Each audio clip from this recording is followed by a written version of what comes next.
Chapter 1. Approach and Arrival. Captain's Log. The transit halo is folding in on itself, days stretching into a single cold corridor of light. I am alone aboard the command tier of a massive futuristic interstellar spacecraft, its hull humming with fusion breath. Sensors first showed the planet as an iridescent blotch, then as continents and seas, then as impossible details. I have the coordinates. I have one mission. Contact protocol was preloaded, but nothing prepared me for the clarity of her mind when we met at orbital descent. She did not speak aloud at first. She simply opened a place inside my thoughts and guided my hands to the docking bay. There was no language barrier. There was only the urgency of time and the echo of Earth burning on every transmission. We both felt the same pull towards something buried beneath the planet's skin. We must find it before our world ends. Chapter 2. First Contact in the Frost. Captain's Log. We set down on a high plain of blue ice and black glass. The air tasted thin and metallic. She led without tools, moving like a current through snow drifts that glowed faintly with trapped light. Her mind painted landscapes for me so I could navigate, showed me the memory echoes of places that no instruments could read.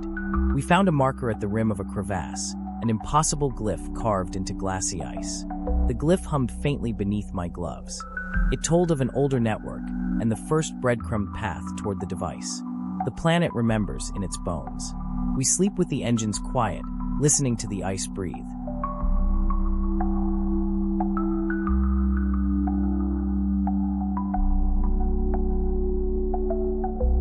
Chapter 3. Meadow of Glass and Songs. Captain's Log. We moved from frost into something impossibly green. The meadow was not grass but long glass filaments that chimed when the wind passed. Creatures like wind-borne lanterns drifted low and curious. She told me how the device had been kept in stages, buried in living architecture and moving with the seasons. Our path took us past ruins half-grown with glass meadows and vines that hummed in harmonic resonance. She hums to the plants sometimes. The plants hum back. In those moments she becomes less alien and more kin.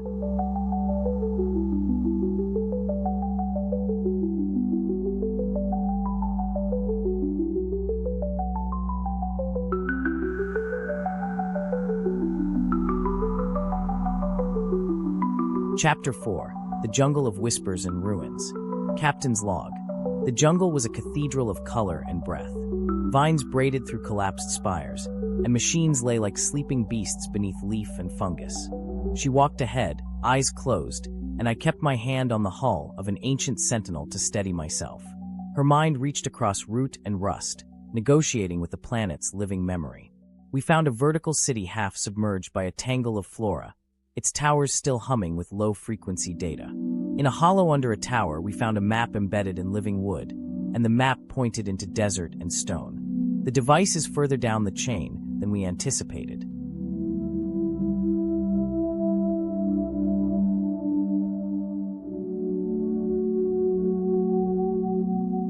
Chapter 5. Sands of Memory. Captain's Log. We crossed into a dry basin where the ground sang like metal. The desert keeps its own cadence. Under the dunes we found collapsed corridors and wind-polished data plates. The ancient civilization had planned for seasons, for tectonics, for forgetting. There are vaults here that respond to mind patterns, vaults that will open only to thought symphonies. She guided me through a trial where my fears echoed and my resolve had to stand straighter than the heat. We left the desert carrying a shard that fit like a keystone into the device's pattern. The device is nearer now, but Earth grows closer to failing.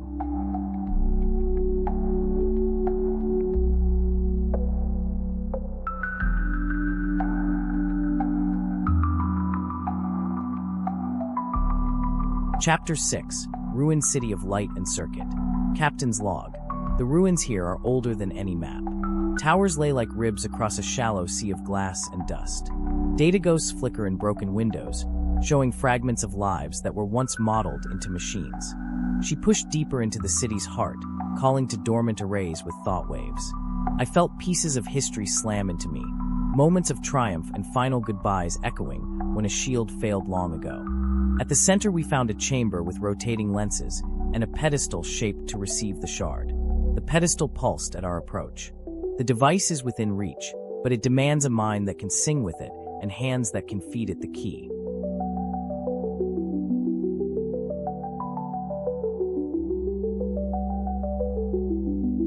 Chapter 7, Resonance and Return. Captain's Log. We tuned ourselves to something older than technology and older than ambition. The device responded to mind and to memory. It sang in frequencies that made the ruined stones remember how to heal and the sky to open faint seams of regenerative light. We fed it Earth coordinates, and it locked its first pulse toward home. But every activation draws attention. The planet sighed and shook, releasing long-buried life and data. Creatures woke. The jungle sang 1,000 notes. We fled as the chamber collapsed into a new valley of glass and green. The device is active and transmitting a beacon toward Earth. We took only what we needed and left the rest to the planet to mend in its own slow way. On the way to the ship, she touched my shoulder, and an image passed between us of trees on Earth breathing easier. I recorded this because even in the quiet of space, you must log hope. End transmission.